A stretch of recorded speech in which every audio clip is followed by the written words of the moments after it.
ndabaramukije mwebwe mwese mwahisemwo gukurikira ibiganiro vyacu kaze muri ano makuru mu Kirundi tubashikiriza tukayahera ku ngingo nkuru zikurikira. Umwana umwe w'umukobwa w'imyaka 5 wo ku mutumba Gatunguru Karama ni muri zone ya Rubirizi yarishwe hatemaguwe ibihimba bimwe bimwe vy'umubiri. Se umwana akaba amaze guhagarikwa ku mvo z'amatohoza. Ubuhinga bwa igitoropasse bukoreshwa muri kino gihe ntibworohereza cyane abanywesha abunguruza abantu n'amatagisi mu gisagara ca Bujumbura bidoga kubwo buhinga amaritiro bandikiwe batayaronka yose bigaca vyonona akazi kabo. Mukanya duca tubibashikiriza mw'idonito.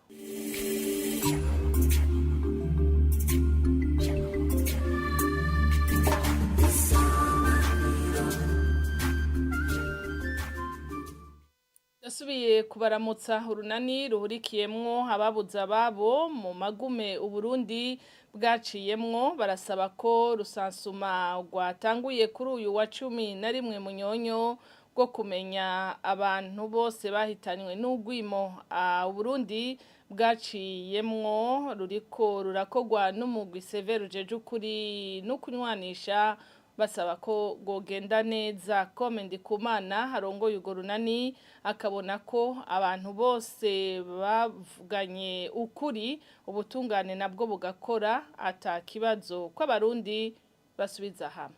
Iyi rusansuma rero itanguye uyu munsi nibaza kwizofasha kugira ngo ahamenyekane abagize uruhara mu bantu bishwe, mbega babahoye iki, n'abapfuye tukabamenya amazina yabo tukayamenya, mbega abantu babahoye iki. Iki gikorwa gitanguye si ico kuvuga ngo gizohera ejo canke hirya y'ejo, kibandanye kugira ngo dushike aho abarundi banywana kandi atanumwe avuyemo. Nibaza ko igikorwa rero catanguye uyu munsi suko ari cambere severe ikoze, kiri mu bindi bikorwa yakoze, mugabo twosaba yuko iyo gikora neza kugira ngo ntikibemwo utunenge, kibi gikorwa gikozwe ku neza ya bose, ku barundi bose, kugira tuzoze tuvuge tuti iki gikorwa severe yakoze uyu munsi ni ciza cane. Ivyo bikorwa tuvyakira neza cane kuko iyo ibintu vyabaye biriko biraja habo hariho ibintu biboneka neza yuko ivyo bintu vyabaye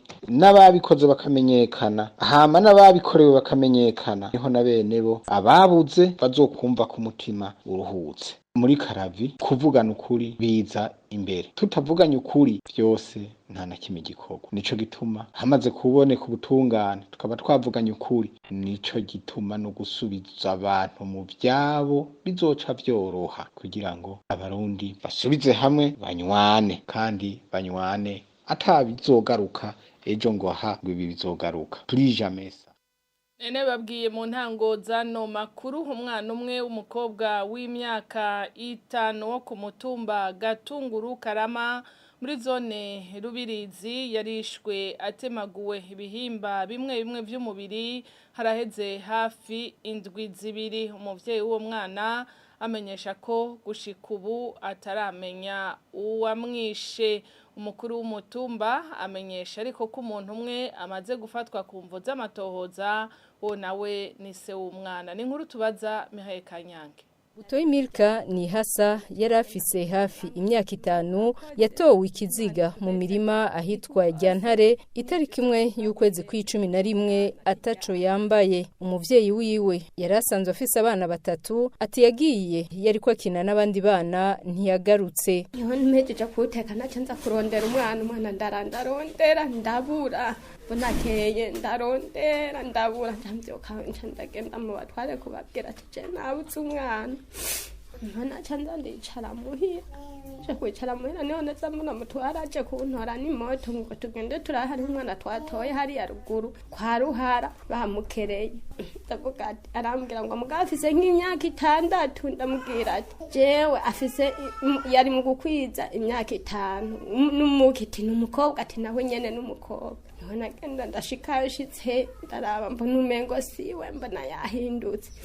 Niho bambwira ati raba neza ko atariwe ndavye nsangani tumutwara muri mora tumuhambye kwa kabiri. Yaratabaje no mu ntwaro nk'uko Alexis Nsengiyumva arongoye umutumba wa Gatunguru Karama abivuga, anamenyesha ko atari biziga bibiri vyatowe nk'uko hari amakuru yabimenyesha. Hariho ikibondo c'imyaka 4 n'inusu, mboneho no kubeshuza abashikiza ko ari abana. Ni umwana umwe yitwa Butoyi Milka yaba mu gacimbiri muco, ayakerakina n'abandi bana, hama ku muhingamo mama wiwe aramurondera mubura. Ico yakoze yararondeje mu kibano ndetse aramenyesha n'ubutegetsi, turabimenya niho twagerageza kurondera ico kibondo, mugabo muri iryo joro ntitwashoboye kukironka, ariko bukeye mu gitondo niho twagitora mu gacimbiri rya Ntare. N'ahantu hasanzwe hari indimiro, bakunda ko ari ibintu by'amarengarenga, nta mazu aharagera kuhashika. Niho twatoye ico kibondo cagandaguwe mu ishamba, aho cabonwe n'abantu bariko barasoroma imboga. Gushika ubu umuntu umwe ari wese w'uwo mwana ngo yarahagaritswe kugira ngo agigwe kwa matohoza na rya yaramaze imyaka 3 atabana n'umukenyezi wiwe. Dufatiye kubera nyina w'uwo mwana na se w'uwo mwana ntibabana, bari haciye nk'imyaka 3 batari kumwe. Aho se twageje gushiraho amatohoza mu muryango, aho se w'uwo mwana gushika no musi tuvugana ari mu nko y'inyamiramabi. Urumva ko no amatohoza kibandana tumenye ubwo bubisha tutari tumenyereye ku mutumba turongoye. Ico turiko turakora mu ntwaro kubera aho hantu hakikijwe n'amashamba, twaciye tunyaruka gukoresha hinama z'imihana ihegereye, twongera duhamagarira abavyeyi kwama hafi y'abana mu masaha y'umuhingamo, kuko umutumba uri kuruza n'uruza rw'abantu benshi hageze amasaha y'umuhingamo. Nubwo biruko umuvyeyi wa Milka avuga ko atokwagiriza namba uwo bavyaranye abana 3. Nubwo tutari tubana, umugabo wanje arafise akantu menga karamukuburanye nakagenda rijyagira gatatagenda.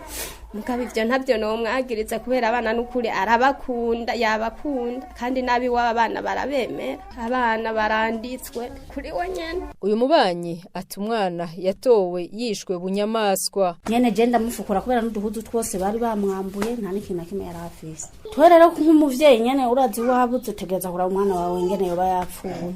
Eka turakora uburyo bwose turarabana hari indani yuko atavyafurambi bamukoreye. Nta na kimwe twasanze, ico twabonye gusa twarabonye ku mutima bawutwaye kuko bararokoye, aha hasigaye harangara agumuko. Bose bagasaba ko amatohoza arangira, abakoze iryo bara bakamenyekana bakongera bagahanwa. Arakoze mugenzi wacu Mireille Kanyange. Abunguruza abantu n'amatagisi mu gisagara ca Bujumbura bidogera ubuhinga bushashi gitoro pass bwo kugira bashobore kunywesha, bamenyesha ko usanga nk'amaritiro bandikiwe atari yo baronka, ivyo ngo bigaheza bikonona akazi. Basaba leta ko yokora ibishoboka kugira ngo ubukene bw'igitoro ntibusubire kuvugwa. Mu bisanzwe tufatiye kuri application igitoro pass, mu bisanzwe iri kirakora kuri bamwe mugabo hariho kandi aho itari kirakora kubera ko barandikishije imiduga yabo bafite amadokima akwiye ariko ntibashobora kuronka igitoro, kandi muri ico gihe baca babasubiza inyuma. Kwa buryo pass ubu nyene yaba caboneka vyari vyoroshe neza kuko utonze ni kuvuga woshikiriwe, mugabo gusa ingorane naho duca tugira kujya kuntu bace badupunguza intuze igitoro. Urabona nk'abuguruje ubwa mbere babaheritira 100 mu ndwi, mugabo rero ubu uragenda unyoye izo 50 abanyoye 50 basubiyeyo baca babwira ati ntibikunda, ubu nukunywa 50 nyene. Umva imodoka ucuparika, ingorane ucugira rero nazo zisha zikurikira amadoki maguma ahera imodoka ihagaze ngaho. Bari bampaye litiro 100 kundu, banyandika ntuko nza kunywa 50 litre kandi zishobora kumaza iyindwi, ntibishoboka. Cyuvyumva nyene nawe kubiduhungabanya, mugabo nta kundi igihugu uko gitunganije kikubwiye nuko nyene bikorerako. Ni kuvuga ubuzima muhira nyene waritekera carirya, none ko atakandi kazi dufise. Mugabo mu gihe rero ako kamodoka kawe kabuze bitoro, urumva yuko ucutsa kugaparika. Nkuko uko nyene tumenya ko bitoro nyene atavyo turabibona. Basi badudugize ko natwe abatagisimene twunguruza abantu n'ibintu bakaduha nka 70-80 izo ntizihara ko ziharanije hari iminsi dukora cyo tuba twicaye kandi iyo minsi tuba twicaye turayihirira versema kuba boss. Ikintu dusaba nuko nyene boraba nk'ababijejwe nyimba vyoboneka ibitoro bakamena nyene bikaboneka nta bindi. Gufungwa hagati y'amezi 2 gushika ku myaka 20 ni hadabu riva ku mafaranga ibihumbi 50 gushika ku bihumbi 500 kuwaturiye canke yafashije guturira amashamba ya leta hamwe ni hadabu ry'amafaranga ibihumbi 100 ku gitungwa kimwe gifashwe kirisha ahaturiwe nivyo bihano bitegekanijwe mu itegeko rigenga amashamba mu Burundi. Ni mu gihe mu kigo cy'igihugu kijejwe gukingira ibidukikije mu Rumonge bidoga ko abikekwa ko icaha barekugwa badaciye no muri sentare. Iryo tegeko turarisomerwa na mugenzi wacu Jean Pierre Misago.